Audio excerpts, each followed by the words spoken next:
皆様こんばんは。新移住者委員会 JNIC の高林美希です。月1回の割合でカナダ日系社会145年史を学ぶセミナーの今日は第3回目となります。新移住者委員会は全カナダ日系人協会 NAJC の傘下に今年設置された戦後に日本から移民してきた人たちの集まりです。この会の目的は単に新移住者の間での相互理解を図ったり、つながりを深めたりするだけではなく、すべての日系人同士の連携を強め、世代を超えて広く呼びかけて、より暮らしやすい社会を築き上げるために、力を合わせてやっていこうというところにあります。誰もが気軽に参加できる座談会や、日系史を振り返る歴史セミナー、遠隔介護ネットワークなどの活動を通して、日系コミュニティのつながりを強くしていこうと願って活動をしています。それでは、本日の講師をご紹介いたします。講師はいつものように、元日系ボイス編集者、フリーランスライター、コラムニストの田中祐介さんです。田中さんは、多くの歴史文献の翻訳をこなし、マリカ・オマツ著ほろ苦い勝利により、カナダ首相翻訳文学賞を受賞されております。皆様に参加にあたってのお願いがあります。マイクは入室された際にミュートにさせていただいておりますが、ミュートになっておられない参加者の方、ミュートにお願いいたします。それから発言をされる際には、アンミュートにされて、それではお待たせしました。田中さん、40分ほどのトークをお願いいたします。こんにちは、田中です。まず、恒例のランドアクノレジメントですけれども、僕のこの住むオンタリオ、トロント市はですね、アニシュナベという一つの文化圏、この中に属しております。オジブエとかミシサーガ、アルゴンキン、ヒューロン、モーホークとか、その他たくさんの部族が長く母なる大地のサーバントとして仕えてきた地です。そこに我々入植者が、移り住み、共に大地の恵みをいただいているということを改めてここで、確認したいと思います。日本語にすると大体このような感じになる、かと思いますけれども、2015年に真実と和解、この報告書が政府から発表されて以来、イベントだとか会議の冒頭で司会者がこういった文章をいわば棒読みして、いるわけです。でも本来は一人一人が自分の住む土地とそれから先住民にどう自分がですね、向き合っているかを言葉にするのが本来のランドアクノレジメントだと思います。そこで今日は3分ほどいただいて、カナダの日本人移民の中には先住民と一緒に環境保全の運動に関わっている人たちがいることを紹介したいと思います。オンタリオ州北部のサンダーベイの西の方にグラシーナローズという居留地があります。そこの製紙工場から水銀の廃液が1950年代から10年以上周辺の湖に垂れ流されてきたのです。人間も動物もそこの水を飲み、魚を主食としています。当然、九州、熊本で起きた水俣病と同じ症状が人間と動物に現れたのです。それが露呈したのが1970年頃です。7番、この写真家のユージン・スミスと、妻の日系アメリカ人のアイリーン・ミヨコさん。このお二人がいち早く水俣病とグラシーナローズを結びつけたのです。これはカナダ史上最悪の汚染事件と言われております。1990年代、ウィニペグ在住の移住者で映像作家の大類正さんという方が、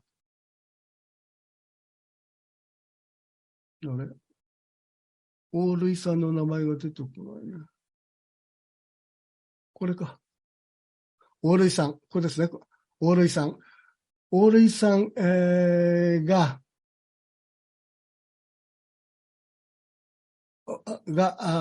大類正さんがグラス・イン・アローズの支援に立ち上がりました。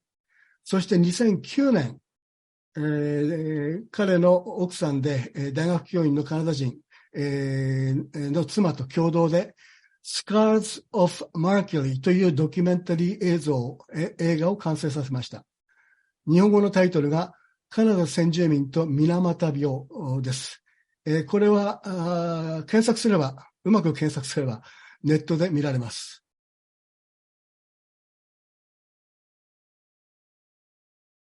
オールさんはグラス・イン・アローズの人たちと一緒に日本に行って上映会を開催し、支援を訴えています。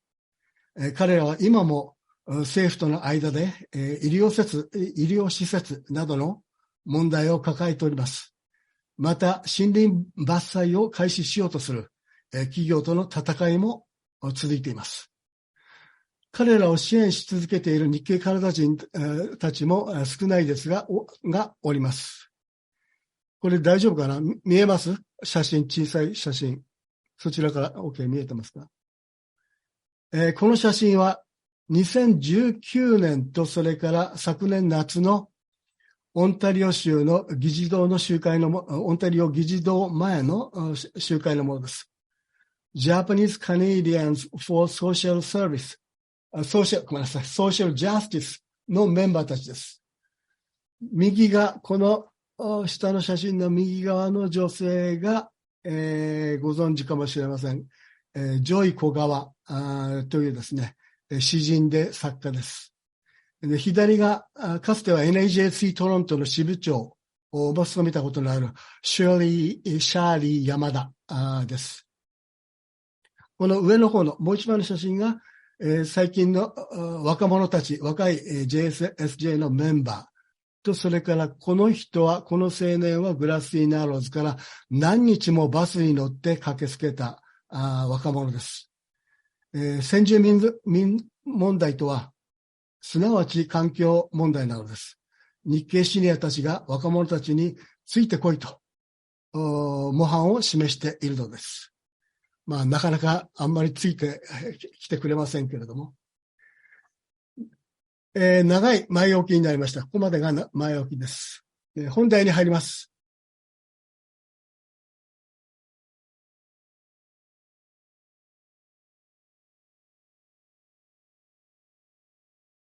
前回は1880年代から1900年頃までのスティーブストンでの日系共同体の形成過程について見てきました。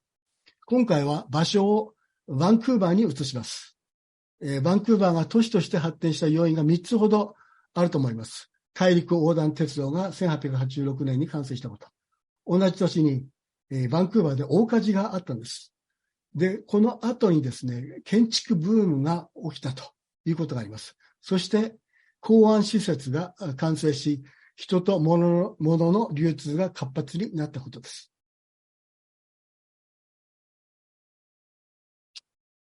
クノギ兵がスティーブストンで、鮭の大群を見た1888年、この翌年にバンクーバーに初代の日本国領事が着任します。当時はまだ2、300人しか日本人は住んでいなかったようです。それが杉村深志。この右ですね、右の、が杉村深志、です。彼は現在の岩手県盛岡市出身ですけれども、妻、吉と、血のみ子を抱えていたので、吉の付き添いとしてですね、吉の三人姉妹がいますけれども、吉の付き添いとして、長女の源、姉の源、この人です。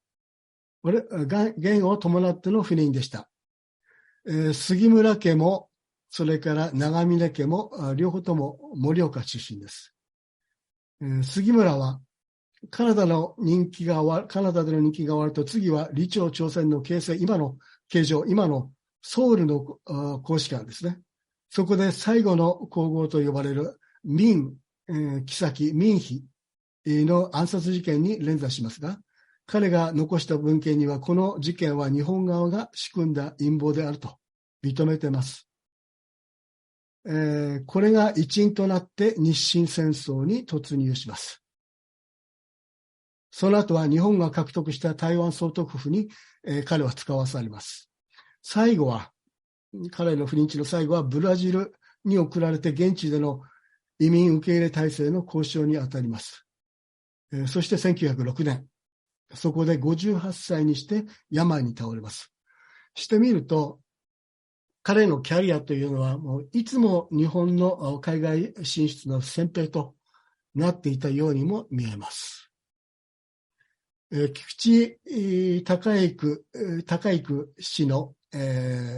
岩手の先人とカナダによると、杉村深氏はカナダ日本人移民の状況をつぶさに観察して、移住地としてカナダの有望性を説きながら、日本人排斥運動の実態を報告すると同時に移民政策の在り方を政府に提言していると書いています。どういう移民政策を考えていたのかですけれども、ちなみに杉村が現地で見た日本人移民というのは、の問題点というのは、風俗不案内、つまりカナダの習慣を全く知らないと。それから先導者がいない、リーダーがいないわけですね。天然バラバラに渡航して、職を探すが、困難を極め、路頭に迷っていると書いてあります。そして杉村は、本来の移民というのは永住の覚悟を有するもの、そして日曜日ごとにキリスト教会の礼拝に出て、日曜日は仕事をしない、休息日とするという、規則を守るもの、これを移民として選ぶべきだというふうに提言しております。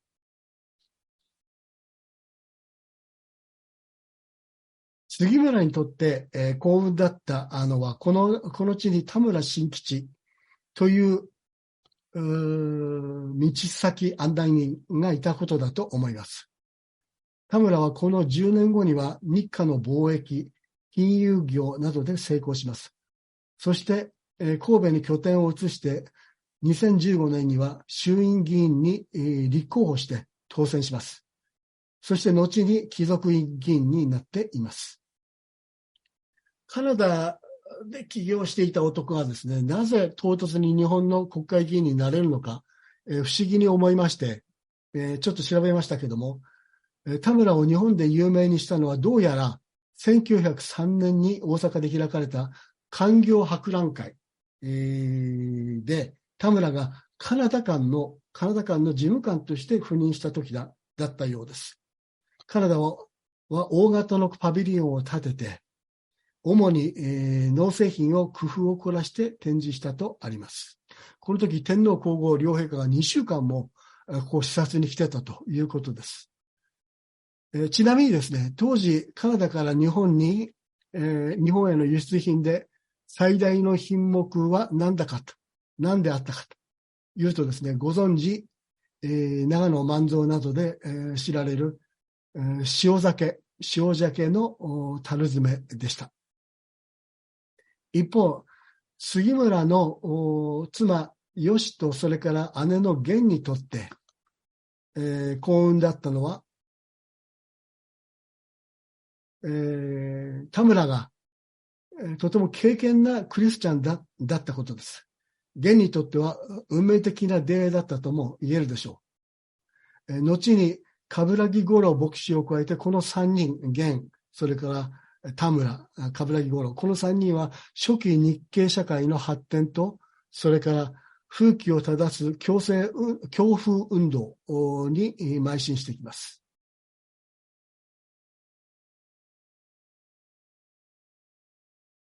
これ全部見えます？上の方まで。見えてますか？この上の、こうか。これでいいですか？これで見えてます。OK。これじゃあでも大きすぎるんだ、きっとな。これ下が欠けちゃうでしょ？ OK。ちょっと待って。ね。これでいいわけだね。OK。はい。失礼。長峰源は日系史上最初の女性起業家でした。おそらくはミシン、ソーイングマシンですね。ミシンを使った洋裁業を営んでいたと想定されます。田村新吉が後ろ盾となっていたことは確かだと思います。この田村の5階建てのビルの中で、彼女は営業していたということです。また彼女は布教のためなら日本人が働いていたどんな奥地のキャンプまでも一人で出かけていったと言います。そして飯場で飯炊き、それから洗濯などまかないをしながら夜は男たちの相手をしている女性だとか、それから夫に捨てられた女性と話をしてバンクーバーに連れ帰り、洋裁の仕事に就かせていたと言います。また、孤児院だとか日本語学校におやつや文房具を配って自作のいろは歌を歌って子どもたちを喜ばせていたと言います。源は日系社会にはなくてはならない存在だったと、後のカナダ同胞大館が書いています。1897年、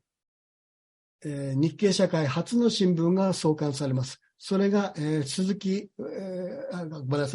城です。冠城牧師が編集する、バンクーバー週報です。英語のわからない一世たちにとっては貴重な情報源となりました。領事館の浮田剛二書記生が記事を寄稿していたそうですから、財政援助も同時にあったはずです。この週報は1904年には日刊のカナダ新報になります。そして、浮田書記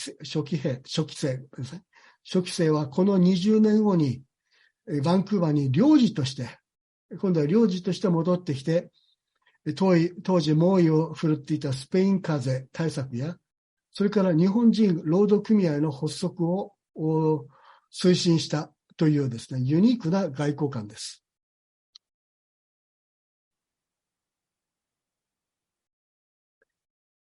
1904年、日露戦争が勃発します。この時、日系社会は愛国の精神で一致団結し、国威発揚したようです。提灯行列もあったということです。問題はですね、その時、日系社会の政治力学が一挙に転じて、主導権がキリスト教関係者から領事館を背景とする仏教会、それから国民学校推進グループに移ったことです。これは祖国日本の社会全体が中君愛国とそれから国粋主義に染まっていったことと気を一にしております。日系社会が日本回帰に動いたことで教育観が変わりました。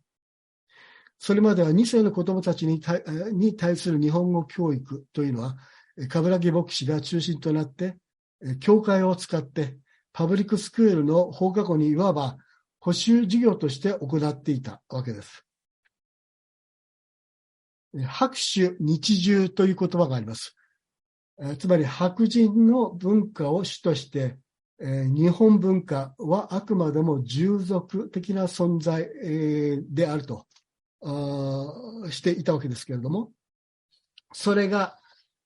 バンクーバー国民学校設立案が、ごめんなさい、バ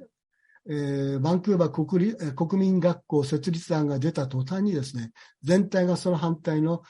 日本画主、日主、白従に動いたということです。まず、領事館が真っ先にくら替えして冠城の教会学校を国民学校に合併させようとした。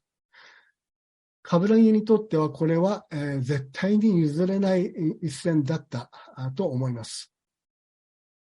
そして、翌年、1905年、日本から佐々木千住という開教師が送られてきます。彼が仏教界の創立に、動いたわけです。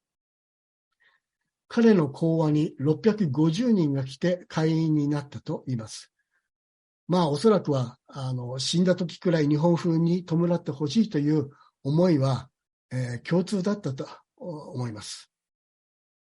次に冠城のカナダ新報に対抗して日本民族主義を前面に出した新聞を創刊しようという動きが出てきました。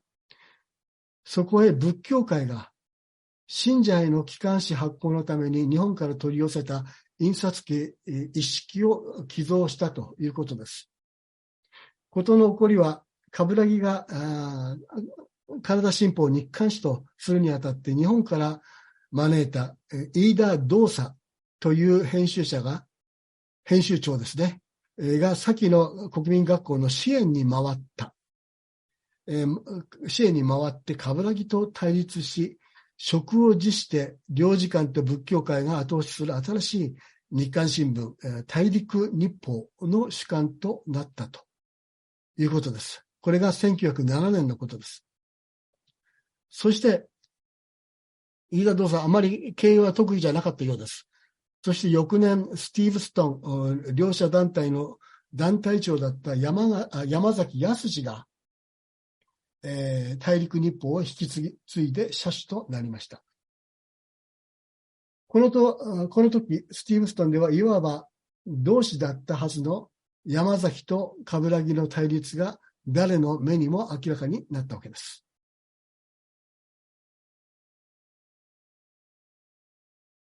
さて、1907年9月、白人労働者たちなど1000名以上がですね、中華街と日本町を襲いました。激増する東洋人によって職を奪われるということを恐れた反アジア人同盟、英語で言うとアンタイエイジアティックリーグが先導したものです。これは、集会からデモに移って、中華街を練り歩いたときに暴動化したようです。その後、日本人街に流れてきたのですが、日本人たちは直ちに防衛隊を組織して応戦したと言います。後に語り草となったのはですね、日本刀をこうかざした男たちが叫び声を万歳と叫び声を上げて突進していくと、一番先に逃げ出したのは警官だったということです。この万歳と叫びながら突撃していった一人が石松金太郎さんという人で、その後昭和クラブという賭博場の用心棒になる人です。この人のことに関してはテリー・ワタダが書いておりまして、よく彼のお宅にお父さんの友人だったそうです。トロントですけどね、遊びに来ていたと。異様な形相をした男だったというふうにテリー・ワタダが書いております。この暴動は2日間にわたり何度も繰り返されたと言います。長峰源は男たちのために炊き出し部隊のリーダーを務めたということです。菊池教授の本によると、当時仏教界とキリスト教会は犬猿の中になっていたが、この暴動の後、バラバラだった日系社会が一つにまとまっていったということです。この暴動は日系社会を震え上がらせた事件でした。そこで、日韓の外務大臣、カナダのレミューとそれから日本の林が協議をして、日本は年間の移民数を400名に限定するということになりました。これにより、出稼ぎ者たちは激減します。そして家族を持って定着し始めます。ここで日系コミュニティがこう形成し始めるわけですね、実際のところ。家族による日系コミュニティです。スティーブストンには日本人領者団体という自治組織がありましたが、領事館はバンクーバーにも日系社会を統率する組織が必要だと考えました。そしてそのリーダーとして、領者団体の前の会長の山崎康に白羽の矢を立てます。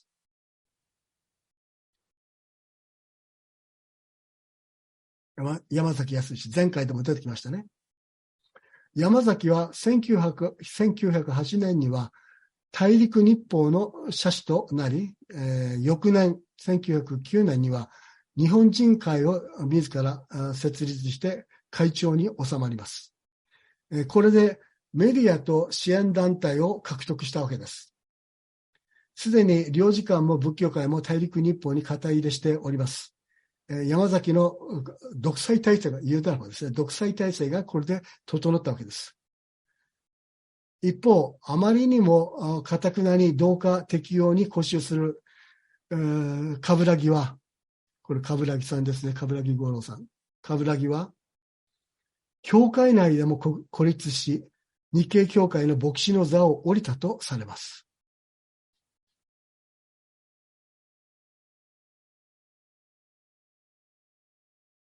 第一次世界大戦。1904年、第一次世界大戦が勃発します。英連邦自治領のカナダも参戦します。山崎は日系社会のリーダーとして今何をすべきかを考えたはずです。彼は日系人がカナダ軍兵士として出征することで、カナダ政府に忠誠心を証明することになるだろうと考えます。そしてその見返りとして、帰化した日系人たちに投票権を要求できるはずだと考えたわけです。彼はボーデン首相宛てに日系カナダ人は義勇兵として出兵し、国王と国のために戦うことを強く望んでおりますと電報を打ちました。カナダの新聞は日本人は東洋の英国人だと書き立てました。ボーデン首相からは、義勇兵の申し出は非常に感謝するという返信がありました。つまり最初は非常に、幸先良かったわけですね。一方、カナダ新報の社主、冠城五郎は義勇兵計画に真っ向から反対しました。ジャップと見下している白人の連中が本気で我々を自国の兵士として迎えるはずがないと断言したのです。そして白人政治家が何と言おうと信用しない方がいいと警告したと言います。これはおそらくは米国の大学を出て長く白人社会で生きてきた日本人の本音だったのではないかと思います。にもかかわらず日系社会は熱狂的に山崎の計画を支持しました。山崎の新聞大陸日報は即座に義勇兵募集の広告を出しました。日系社会の人柱となると。カナダのために命を捧げ、その代償として投票権を約束してもらおうという計画だったわけです。日本人会は寄付を集め、204名の男たちは6ヶ月にわたる軍事訓練を受け始めました。山崎は支援してくれそうな連邦議員に陳情すべく何度もオタワを訪れました。ところがですね、事態は悪くなる一方だったということです。まず義勇軍担当大臣が残念だが英国政府は日系義勇兵を受け入れる権限を我々に承認してくれなかった。我々にくれなかったと知らせてきました。一方、冠城はロイトの本 We Went to War 我々は戦争に行ったという本によると、政府はすべての主征兵士に投票権を与えなければならない。だが、そんなことを日本人にしたいとは思っていないのだと冠城は冷めた見方をしていたようです。半年後、身の振り方が決まらないまま訓練を終えた兵士たちは解散式に臨みます。工藤美代子によると、後に義勇兵が彼女のインタビューに答えて、おそらくは1970年代のことですけども、山崎は男泣きに泣いて詫びたと言ったそうです。山崎はこの計画の失敗を認めたわけです。ところが、募集人数が集まらず困り果てたアルバータ州から朗報が舞い込んだんです。つまり、アルバータ州を受け入れると。こうして日系兵士204名は個別にですね、つまり一つのユニットとしてではなく、個別に、アルバータ州の募集に応じて出かけてきました。そして結局のところ日系義勇兵は、おそらくは言葉の問題もありますからね、一つのユニットとしてヨーロッパ戦線で戦うことになりました。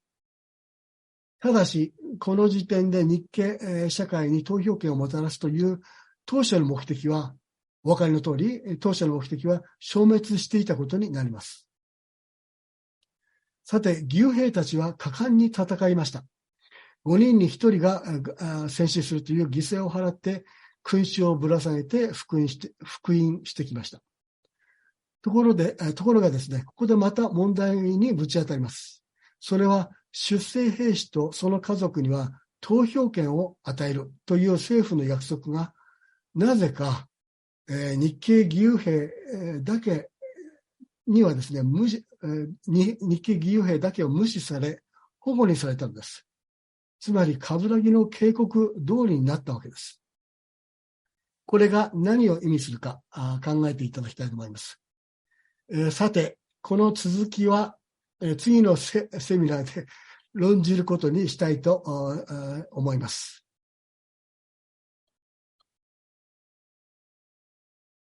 山崎と冠城五郎はその後どうなったか。山崎は日本人会の会長の座を降りて逃げるように日本に向かいました。その時に大陸日報の主幹だった男も一緒に辞めて日本に行ったようです。つまり大陸日報の主幹がいなくなるわけですね。一方、冠城五郎は全てを諦めたようです。1919年、カナダ新報を他の人に譲って日本に去っていきました。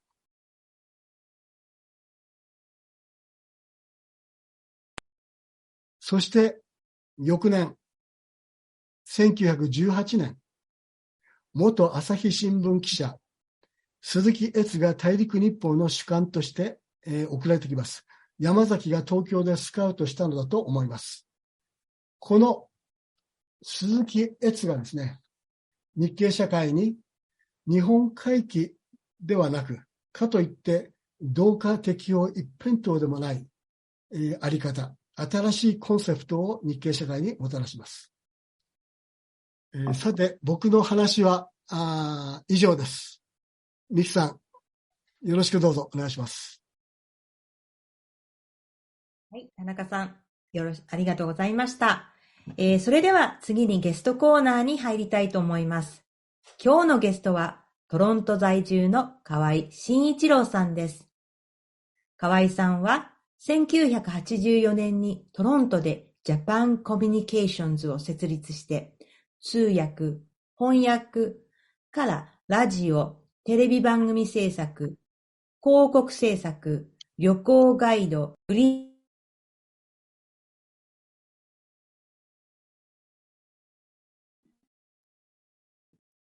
その一つが日系カナダ人史を語るときには欠かせないニューカナディアン新聞で、河合さんはその最後のパブリッシャーとして1990年に引き継いでから11年間続けていらっしゃいました。ニューカナディアンは1938年にバンクーバーで創刊され、戦中はカナダ政府から唯一発行を許された日系誌です。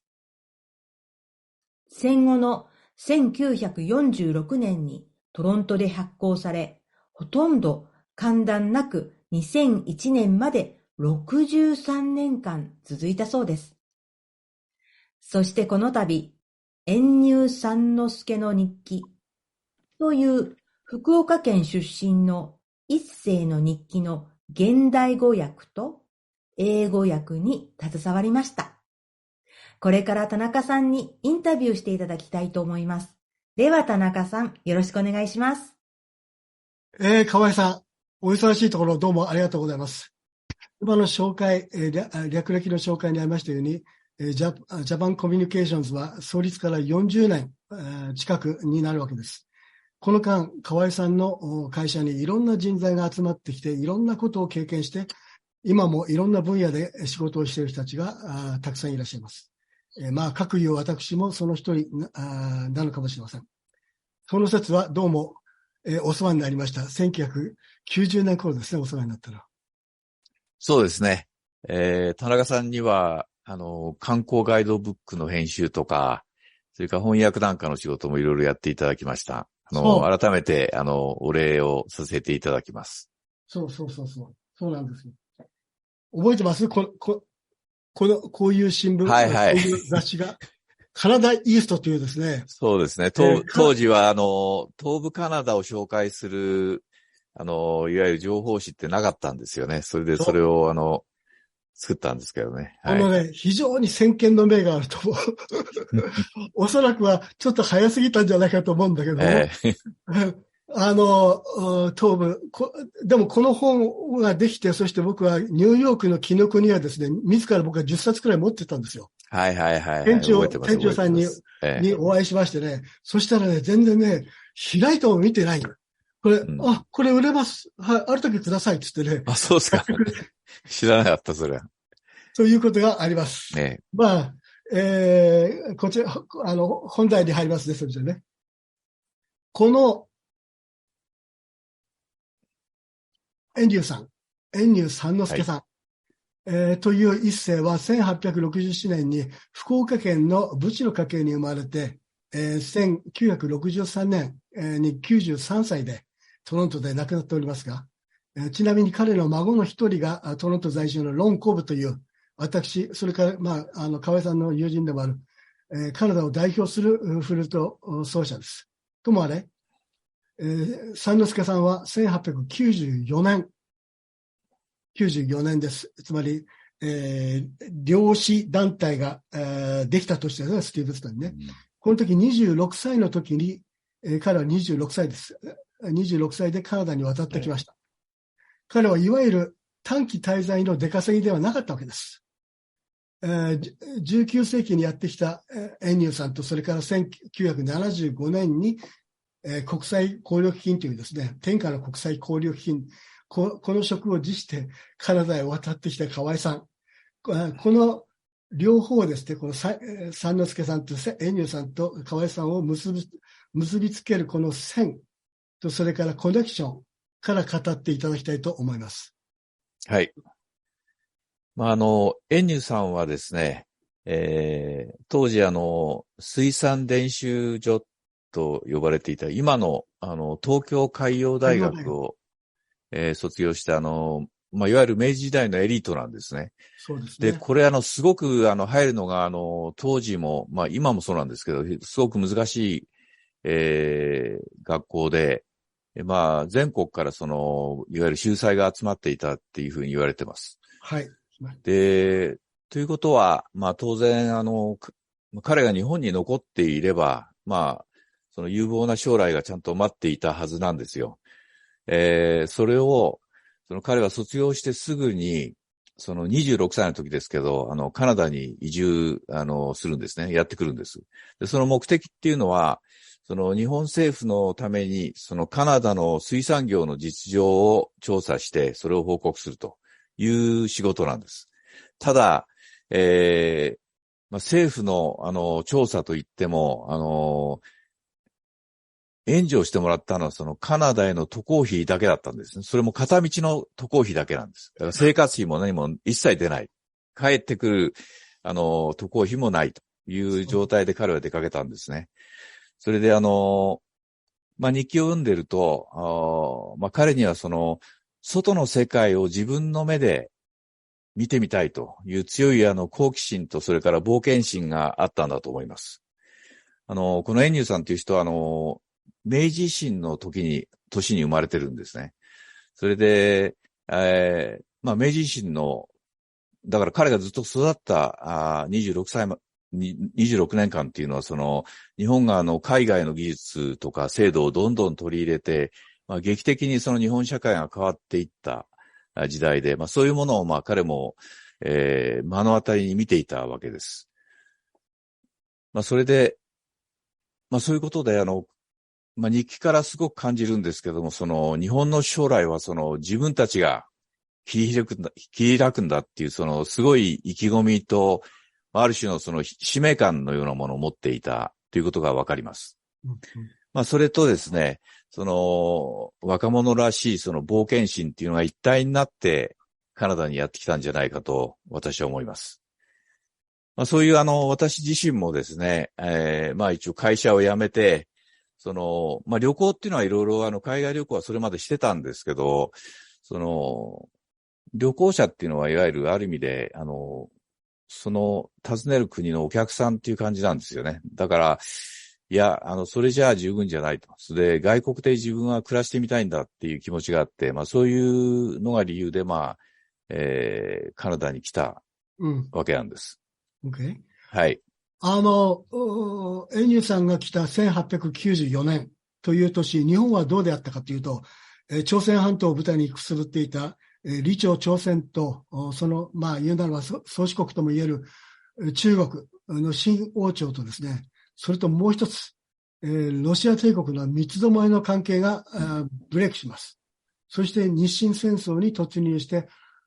まああっけなく講和にこぎつけるという日本帝国の大陸進出の野望がいよいよ明確になった年なんですね、1894年というのは。一方、カナダのスティールストンでは、本間留吉が率いる日本人漁師団体が発足しますが、その背景には、日本人たちをボイコットして、自分たちの漁場を守ろうとする白人漁師白人漁師の組合との衝突がありました。エニューさんなど全員で8人一緒に来ますよね。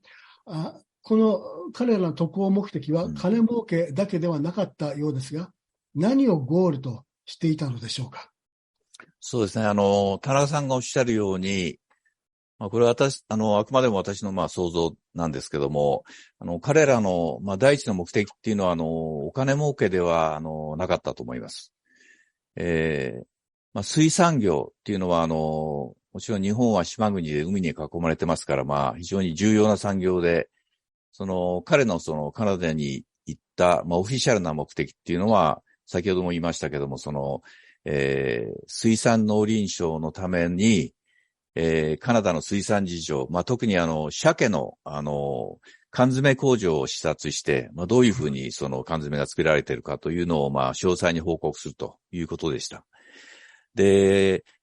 ちょうど彼がカナダに渡ったのが1894年で日清戦争が始まった年なんですよね。それでまあ当然富国強兵の真っ只中の時代で、まあ日本が海外にどんどん進出をし始めた時期に重なるわけです。それで彼が実は到着してすぐに非常に厄介な病気になってしまうんですね。それでまあ一時はもう寝たっきりでもう動けないっていうそういう状態だったんですけども、まあその時の気持ちを書き残した部分をちょっとご紹介したいと思います。そうですね。彼はこんな風に言ってるんですね。もともと国を出る時は死ぬ覚悟で出てきたと。これなんか戦争に行くような感じですよね。で、体がダメになって病気が治る見込みがなくなって、その志を貫くことができないようになったら、病気で死ぬのを待たずに腹をかき切って死のうという覚悟だったと。こういうふうに書いてるんですね。だからまあなんかこう、まあなんか侍の気持ちを持って死ぬ覚悟でカナダに来たと。そういうことが書かれてるんです。その部分だけは僕ね、ちょっとね、笑ってしまいましたよね、ちょっとね。彼は無理やり吉原に連れて行かれるんですよね、確かね。そうです、そうです。そこで、まあなんかその病気をもらってしまって、それがだいぶ悪化して、まあ結局性病ではなかったんですよ。なんかリンパのなんか炎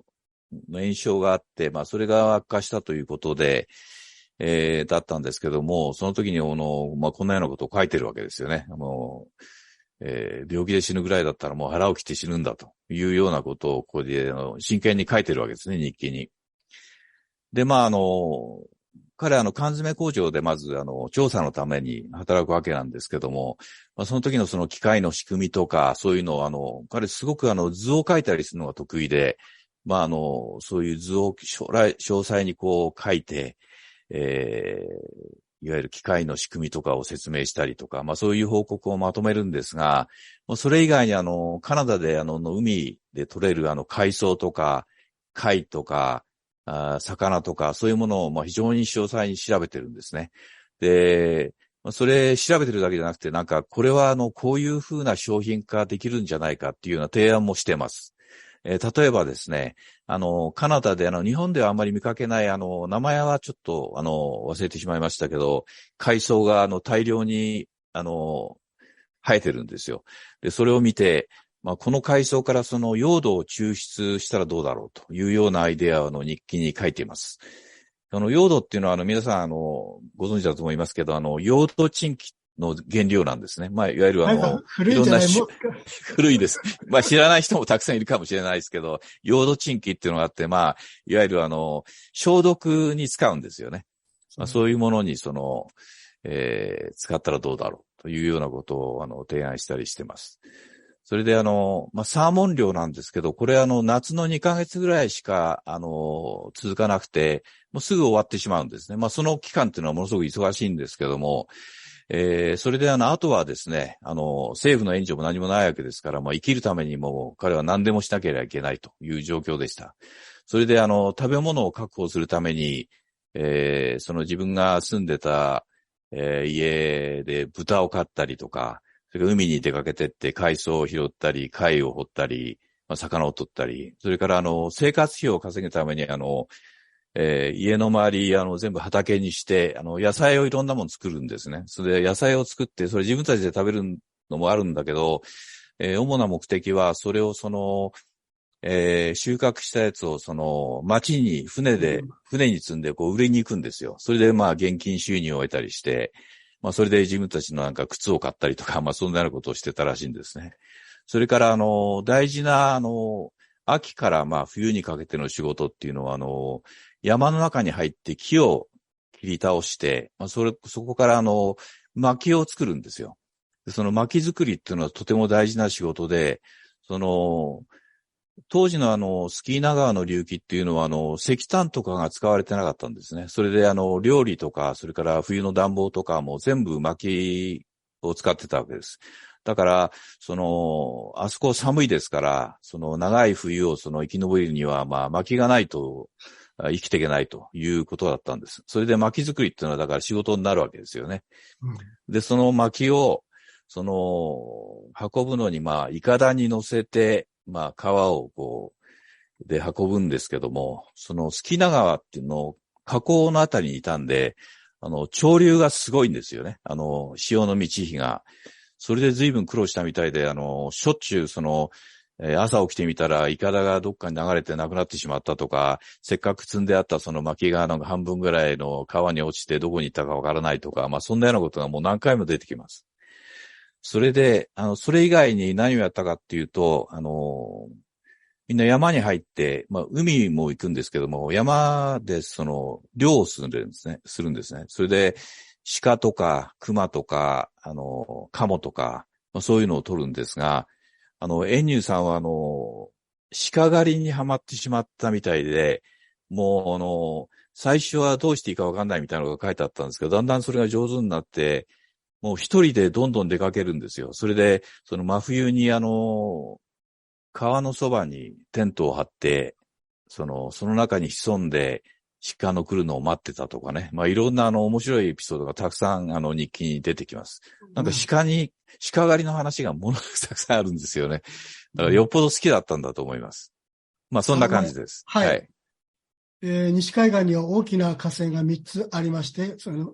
皆さんご存知かもしれません。フレーザー川、それからナース川、そして一番大きなスキーナ川があります。エンニューさんはスキーナ川で、調査、観察を兼ねながら仕事を、お金を稼ぐわけです。そして上流にだんだん向かっていきますね。そこでの周囲の白人、先住民との関係はどうだったのでしょうか？はい。ですね、彼らが住んでたところっていうのは、バンクーバーみたいなその都会ではないわけなんですよね。だからものすごい厳しいその自然の中で、漁業とか林業なんかをやって、成り立っている場所だったわけです。なので、白人であろうが先住民、それから日系人、それから中国人も結構いたんですけども、そういう人が、ある意味で助け合わないと、生きていけないという、そういう、結構厳しい現実があったようです。で、山の中に、いろいろ、山小屋があるんですけども、それが、先住民の人が、ある時期だけ使ったり、それから白人が持ってる、山小屋だったり、日本人もなんか持ってるものもあったらしいんですけど、でそういうところを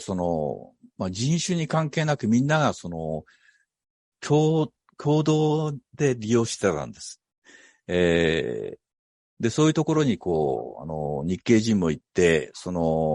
中を見て、誰もいないからじゃあ今日はここに泊まらせてもらおうということで、そういうところで寝泊まりしたり、それで薪をそこら辺から見つけてきて、暖を取ったりとか、それで、こんなエピソードもありました。そこ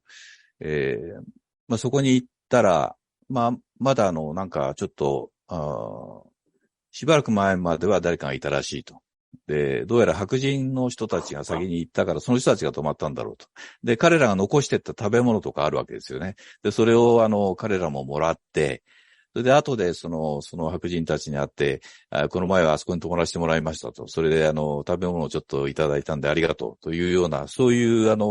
こともしてるんですね。それから、先住民の人がドッグフィッシュっていう魚がたくさん取れるんですけども、そこから油を取る技術を持っていて、それをですね、その油の取り方を先住民の人から直接教えてもらって、そのドッグフィッシュの油っていうのはなんか鯨油っていうんですか、クジラの油なんかよりも質がいいと言われていて、ランプの燃料とか、それから潤滑油なんかので非常に貴重なものだったんですよね。で、それを彼らから教えてもらって、それを売ったりとか、そういうこともしてたというふうに書いてあります。それから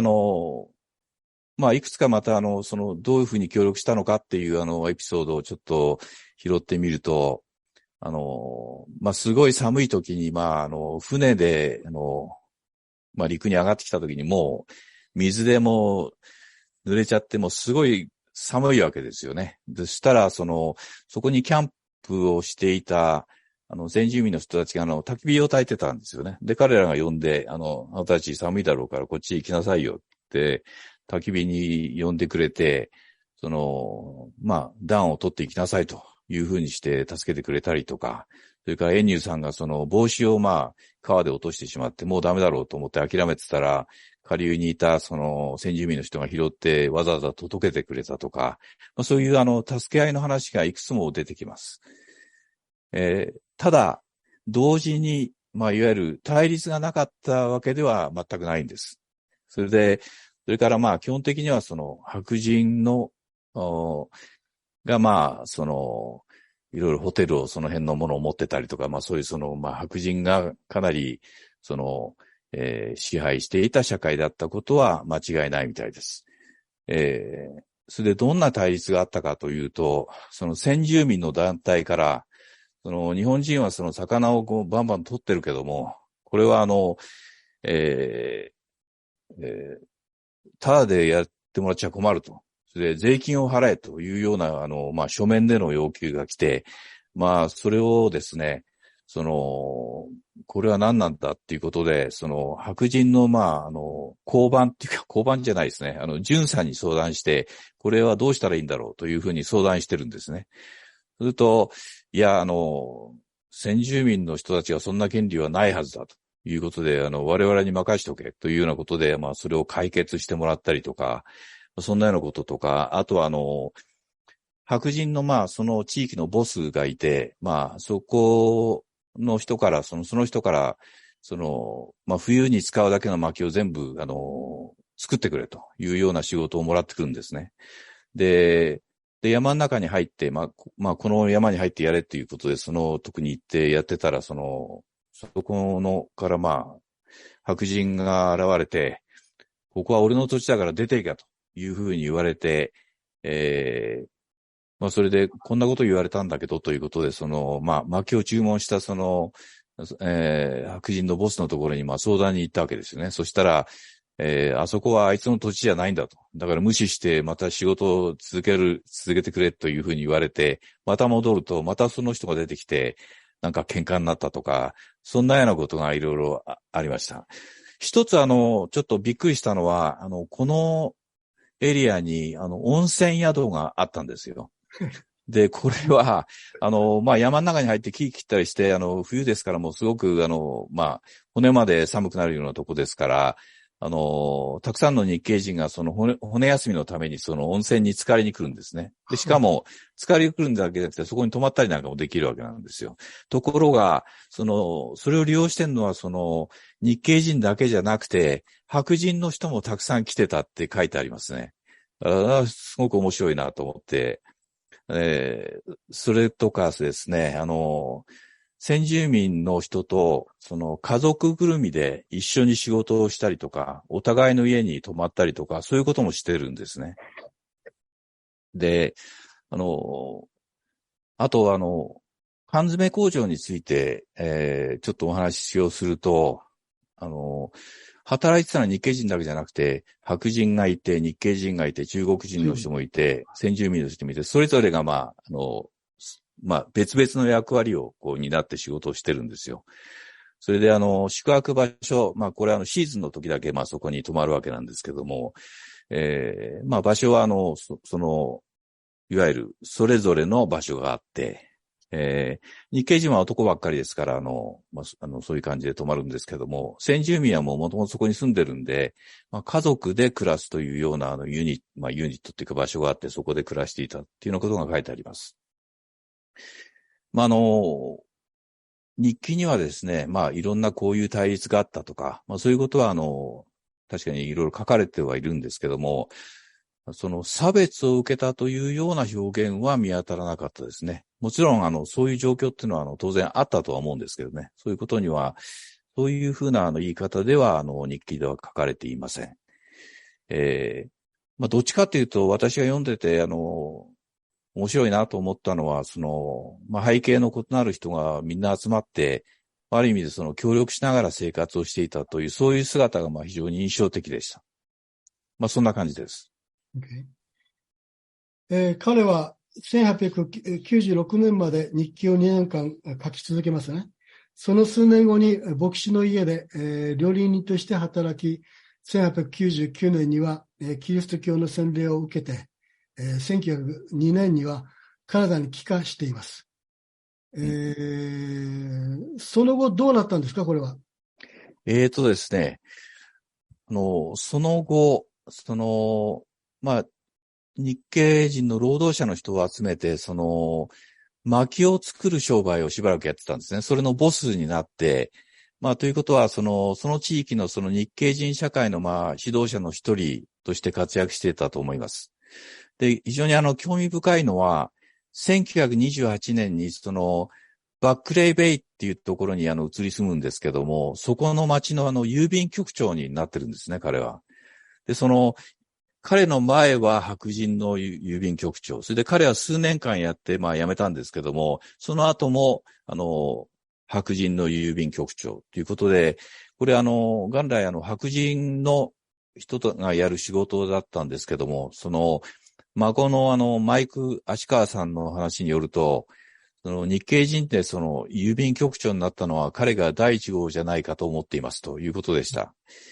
日系人の社会での指導者というだけではなくてですね、この人はそういう意味で、カナダ社会でもリーダーシップをいろいろな形で発揮して、信頼も得ていた人なんだなというふうなことがわかると思います。それからですね、日系人がまあ、先ほどもちょっと田中さんの話に出てきましたけど、そのキリスト教会を通じて、まあ、カナダ社会に、なんていうんですか、同化していくっていうか、受け入れられていくっていうパターンが、日系史の中にあるんですが、彼もまあ、一つのその典型ではないかなと思います。もともと彼、福岡県生まれの仏教徒だったはずなんですよ。で、だけども、そのスキーナ川地域でもまあ、キリスト教の教会っていうのが、まあ、その地域の、まあ、核っていうか、中心になっていたわけなんですよね。それで、まあ、そういう教会っていうのは、日系人と、白人社会との、まあ、接点というような機能も果たしていたように思います。で、エンニューさんは、日本でまあ、高等教育を受けて、まあ、日系人の労働者の、まあ、手紙の代筆をしたりとかですね、書類作成を手伝ったりとか、まあ、そういうことをしてたんですけども、その日記の中に何度かカナダ社会で成功するには、まず英語を学ぶ必要があるんだというようなことが書かれています。まあ、だから彼が牧師の家で働いたというのは、もしかして英語をまあそれを通じて学ぼうということだったのではないかと思います。まあなんか仕事、日記を書いてる時でもですね、今日は一日英語を勉強したとか、なんか暇があると英語を結構勉強してたみたいです。そんな感じです。はい。このカナダ旅行中の日記とありますよね。はい。このタイトルが示すように、エンニューさんは当初は永住するつもりはなかったと思いますけれども、それが永住に傾いていったのは何が要因だと思いますか？結果として彼は日本に奥さんをメトロに戻って、はい。連れて帰ってきますね。はい。そして彼は、家族を作り上げていきました。はい。彼をカナダに引き止めたのは何だと思われますか？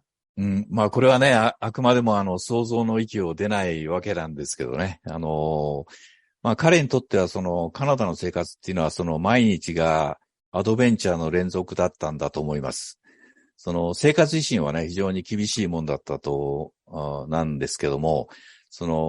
き生きした毎日だったということが日記を読んでてよくわかります。日記を読むとですね、まあ当時のことですから、こんな風な感じです。大日本帝国繁栄のために大きな志を持って、侍の精神で命がけで生きるんだと。まあそういうような記述があるんですね。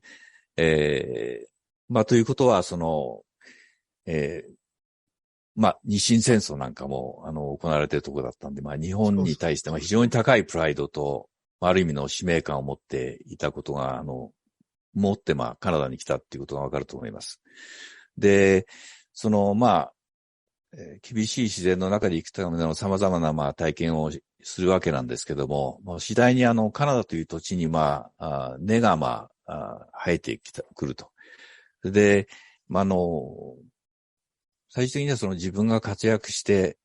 それから心が満たされる生活や人生はここにあるんじゃないかというふうに思い始めたんではないかと思います。っていうのは私自身がそうだったんで多分そうなんだろうと、彼もそうだったんじゃないかなというふうに考えてるんですけど、私なんかは最初2、3年まあ経験できれば生活の経験ができればそれでいいだろうぐらいに思って出てきたんですけども、3年経ってみると、なんだカナダのことは何も分かってないじゃないかっていうような思いがすごく強く感じられて、もう少しと思いながらまあ暮らしているうちにまあいつの間にかカナダに居ついてしまったという感じなんですね。だからまあ、なんかその辺で、それから先ほどちょっと田中さんの話も出ましたけど、エンニューさん、しばらくしてから、福岡に戻って、元さんっていうまあ、奥さんを、見つけるんですけども、そもそもの馴れ初めっていうのが、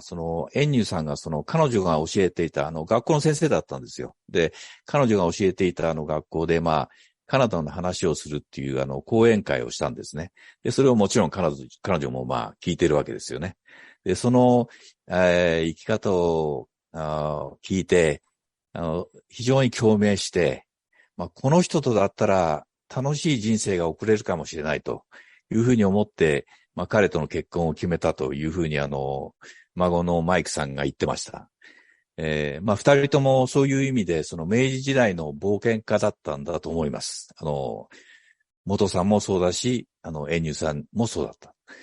で、その当時って結構子供ができるとですね、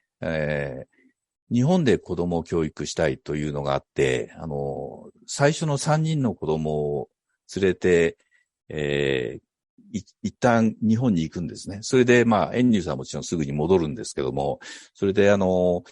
元さん、奥さんの方は、日本に残って子供の世話を見るという話に最初はなっていたんですが、しばらくしたら、私はどうしてもカナダに戻りたいと言って、戻ってきたんですよ。それで子供は最終的に呼び寄せるんですけども、だから彼女自身もいわゆるカナダの生活っていうものにすごくなんていうんですかね、夢を感じたというふうに、だなと私は思います。この1908年の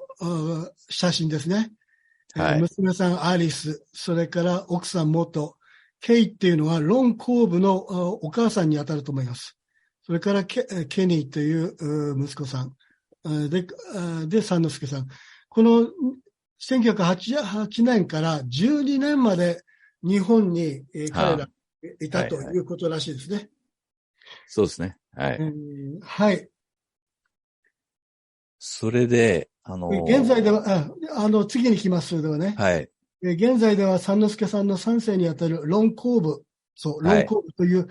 カナダを代表するフルート奏者。彼は、エイジアンビューティー、エイジアビューティーですね。エイジアビューティーというアルバムでグラミー賞の候補にもなっています。はい。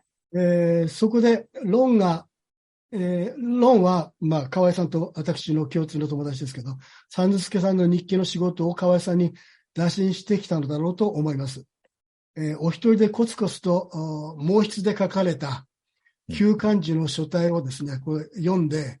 それを、読んでいくだけでも大変だったと思いますが、本当にご苦労様な仕事だったと思います。今、完成して、これ完成しましたね。これ、英文のもの完成して、はい、どうですか？円城三之助の日記の英訳版を手にして、その意味、今後の使い方などどう思われますか？はい。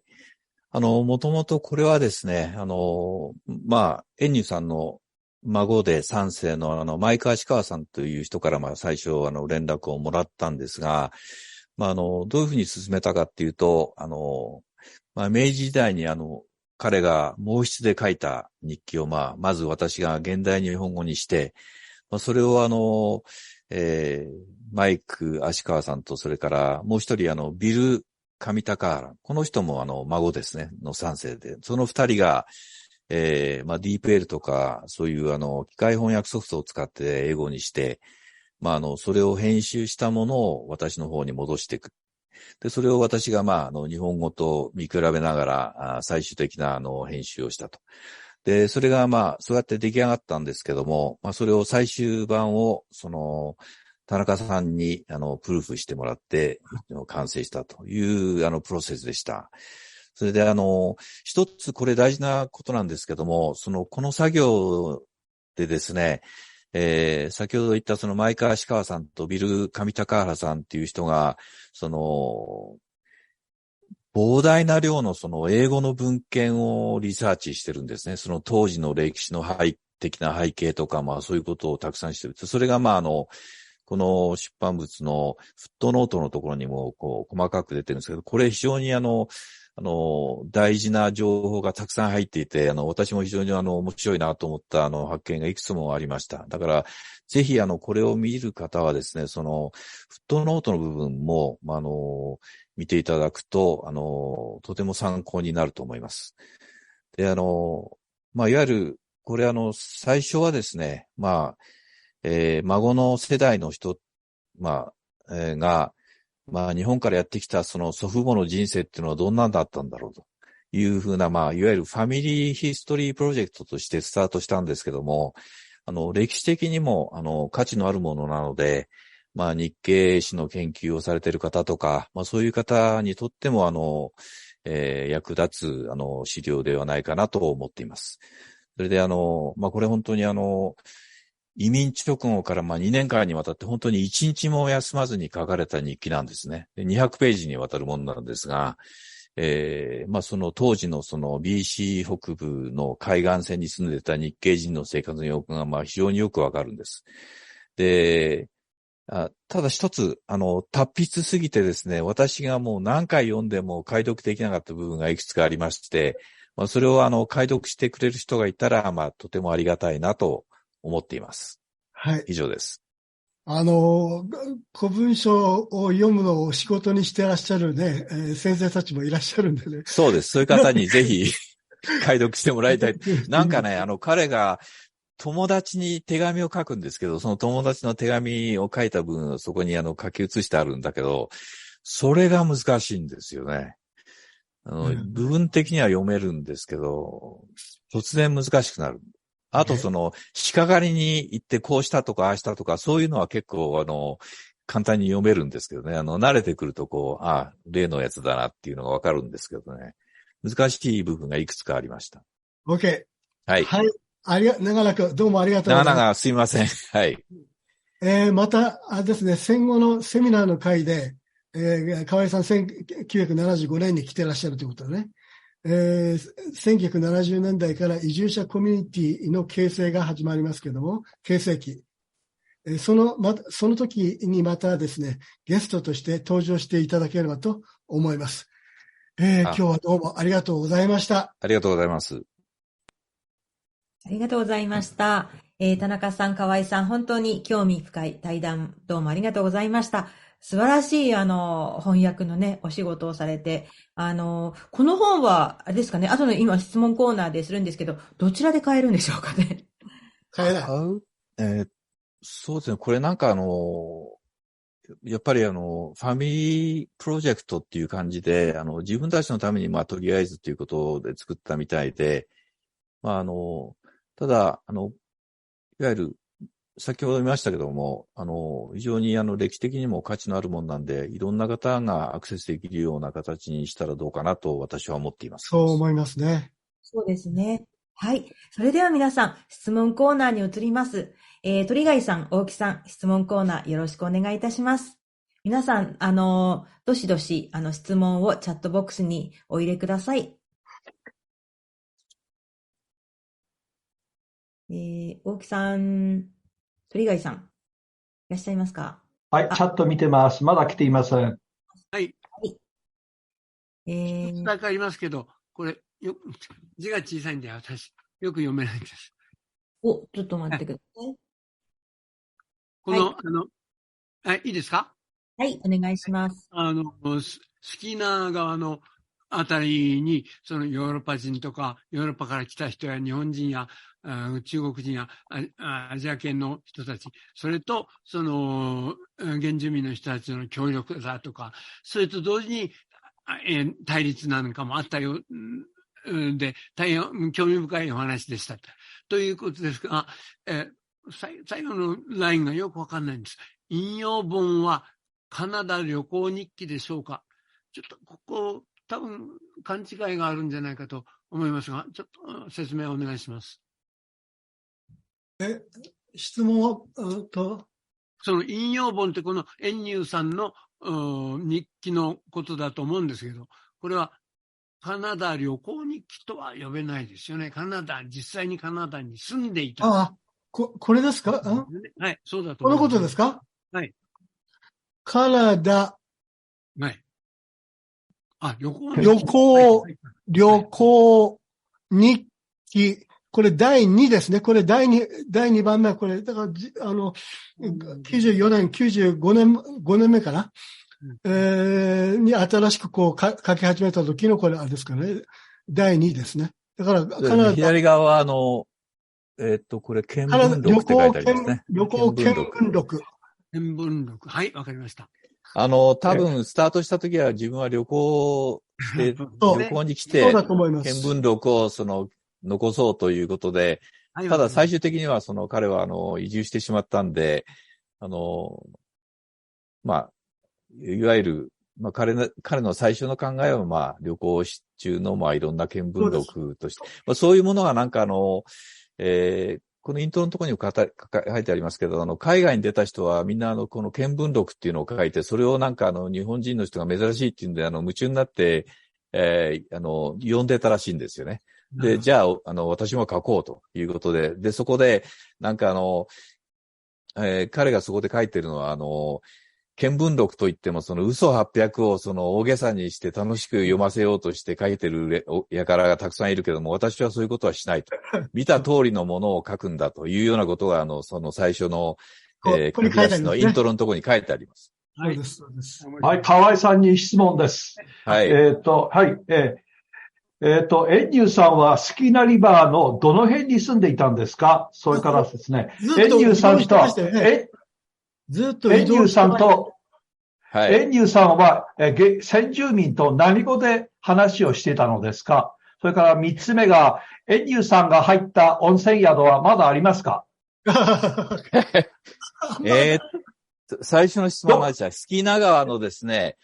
しょっちゅう満潮と干潮の関係で、今船が出せないとか、今水が浅くなりすぎてて船が通れないとかありましたから、最初にいたところは、スキナ川の本当の河口のとこだったと思いますね。海に面した、広くなった河口のとこに、いたはずです。まあ、その後、いろいろなところに彼、移動してるんで、まあ、その辺の細かいところまではわかんないですけど、それから、先住民とかいろんな人たちと何語で話してたか、これ多分英語だったんじゃないかと思いますね。もちろん日本語は通じないし、先住民の言葉もわからないし、まあ、英語が、それで、エンニューさんがペラペラ喋れたかどうかっていうんじゃなくて、しばらくいる人と一緒に行動して、まあそういう人が、最終的にはエンニューさん英語を奥さんの家で料理人として働いたりなんかして、英語はものにしてますから、まあ自分でどんどん喋れるようにはなったと思いますけど、この最初の2年間っていうのはそんなに彼自身が喋れたわけではないと思います。はい。温泉に関しては？温泉はですね、私は調べてないですが、多分ないんじゃないかと思います。僕バンクーバーの人の方が詳しいんじゃない？もしかして。そうですね。私はわからないけども、でも当時温泉宿があったっていうのは、単にそこに温泉があって使って帰っちゃうんじゃなくて、宿があってそこで、泊まったりなんかしてたっていうのは非常に僕は面白いなと思いました。はい。なるほど。はい、私の個人的な話になりますけど、私は那須川の、西川の、町で、村で4年間をしてたんですよね。で、一度、那須川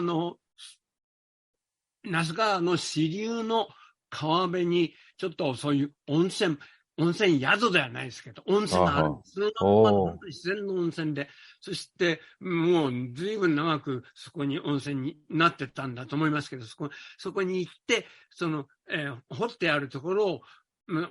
お湯が流れてるのを下に、線をして、それでお湯が溜まるのを待って、お湯に浸かるというような、全く本当に実際の宿とは全然関係ないですけど、でも本当にちょっとしたいい温泉だったんですよ。本当に全く自然のままです。それのことじゃないかなと私は思ったんですけど、違うかもしれません。はい。はい、もう一つ質問があります。河合さんに。はい、先住民、ヨーロッパ系、はい、日本人を含むアジア系のスキナ川流域での協力や対立の話は旅行見聞録に書いてあったのでしょうか？そうです。はい。はい。はい。じゃあ質問じゃなくてコメントがあります。河合さん、はい、素晴らしいプロジェクトありがとうございます。BC 研究ジャーナルに紹介してはいかがでしょうか？まあ、その内容をね、いろんな方に、が見る機会があれば、それは非常にいいと思ったので、まあ、それをまあ、これ最初、さっきも言いましたけど、まあ、前川志川さんは、まあ、これは自分たちのファミリープロジェクトなんだというふうに言ってて、ただいろいろ話をしているうちに、そういう、いろんな人に見てもらうのとてもいいと思いますよということを私も、それから田中さんも言ってて、で、彼らも、そうですよねと。だから、どんどん、いろんな形で発表されればいいかなと思います。私が読み切れなかった部分もあるんで、そこを誰かが埋め合わせてくれるっていうのも期待してますんで。はい、はい。今のところチャットに上がっている質問はこれだけです。はい。はい、ありがとうございます。他に皆さん質問ありませんか？はい。いや、素晴らしいですね。本当に、次の河合さんの登場もとても楽しみにしております。それからぜひ、やっぱりこのね、作品、どこか博物館とかね、そういうところに置いてほしいな、なんて個人的に思いました。はい。ありがとうございました。今日も皆さん、どうもありがとうございました。田中さん。第4回目の歴史セミナー、先ほどね、コメントの中に、いやー、ここで終わっちゃってなんか先がもっと聞きたいですっていうコメントが入っていたんですけれども、4回目の歴史セミナーは、はい、どんなトピックになりますか？はい、この続きをします。1920年代のちょっと前までですね、つまり、第一次世界大戦、義勇兵のところまで一応終わりましたからね、その義勇兵のそれがどうなったのか、それから新しい鈴木悦の時代が、それから来ます。彼が何を持ち込んだのか、何が起きたのか、ということをですね、1920年代の話としてしたいと思います。楽しみですね。次もなんかね、ぜひ、参加しないと。ぜひ皆さんにね、振るって参加していただきたいと思います。はい、ありがとうございます。ありがとうございました。はい、ありがとうございました。それではですね、2つお知らせがあります。皆さんとお別れをする前に。1つなんですけれども、1月の、12日ですね、パシフィックタイムで4時から、イーストの時間で7時からですけども、NAJC の、参加である JNIC の主催で、カナダ移住者座談会5回目、を行います。今回はですね、ジャムズネットカナダの伝坊清さんから遠隔介護についてのセミナーをしていただいて、その後に影まりこさんから国際結婚や子育てに関する、お話をいただいて、で、それから、そうですね、田中さんの、歴史カフェのお部屋も設けて、ブレイクアウトルームで、皆さん、そうですね、対談とか、どうぞいらしてください。話し合いができたらと思っております。はい、皆さん、ご参加ください。で、今、チャットボックスに、ちょっとわかりにくいかもしれないんですけれども、参加リンクを貼っておきました。で、その下ですけれども、アンケートのリンクです。こちらの方は参加者の皆様に後で、メールを差し上げますけれども、こちらにもリンクを貼らせていただきました。このアンケートですけれども、皆様のフィードバックがとても、重要です。と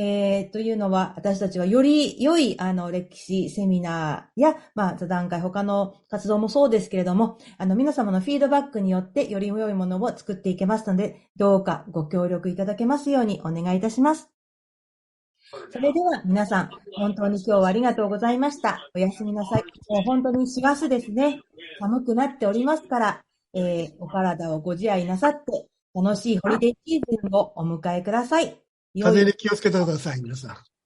い。来年また、そうそう、田中さん。来年はいつでしたっけ？ 2 月はい。23日を一応予定してあります。はい。2月23日ですね。はい。ちょっと間がありますけれども、座談会もありますので、皆さん、来年また。まだね、それ以降は全然決まっておりません。これもできるだけ早く連絡いたします。はい。よろしくお願いします。それでは皆さん、おやすみなさい。ありがとうございました。どうも。ありがとうございました。どうも。はい、どうも。ありがとうございました。ありがとうございました。